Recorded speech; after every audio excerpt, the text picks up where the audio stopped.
Jim, Netflix has more drama than the movies that they're streaming. My goodness, we heard that Microsoft was going to buy them, and then no, Microsoft wasn't going to buy them. Then we have an activist investor, Icon, taking a 10% stake. I mean, where do you lay in on Netflix? I mean, one of the things that we saw from the aborted attempt by Carl Icahn to put Clorox in play is that why he does this is because he hopes to find a suitor.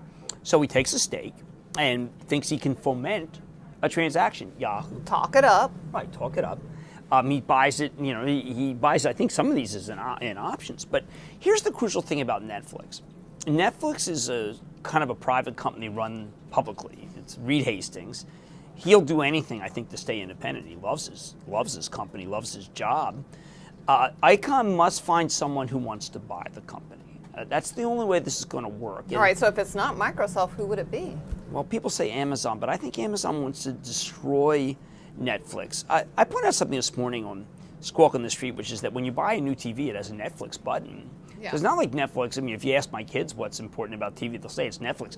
I think it's a great brand. I think they spend a lot of money international and got lost their way. And as my friend David Faber said, if you could somehow hive off international, you maybe have a decent situation, but I got to tell you, I'm quite concerned that Icahn has done what he did with Clorox, which is that he went in there and nothing happened and he walked away. So would it be Chesapeake, a broadcaster maybe, like to add content? There you'd have to be paying other broadcasters.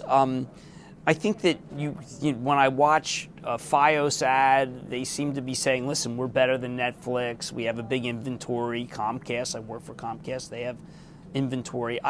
Then you're looking at just Apple or Google. But here's what I like to do.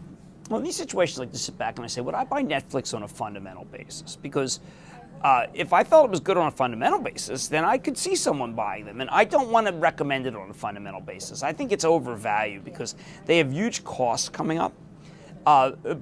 So what you're really doing is you're saying, okay, I'm putting so much faith in Icahn to find a suitor that I'm willing to suspend the fundamentals. And I don't want to do that because then what happens if he walks away, the stock really gets cratered. There's no, there's no there. So on your movie review, you give it a thumbs down. Yeah, I don't want to do it. I mean, look, I totally respect the brand. I wouldn't blame Microsoft for wanting to buy them. They've got Skype. They don't monetize Skype.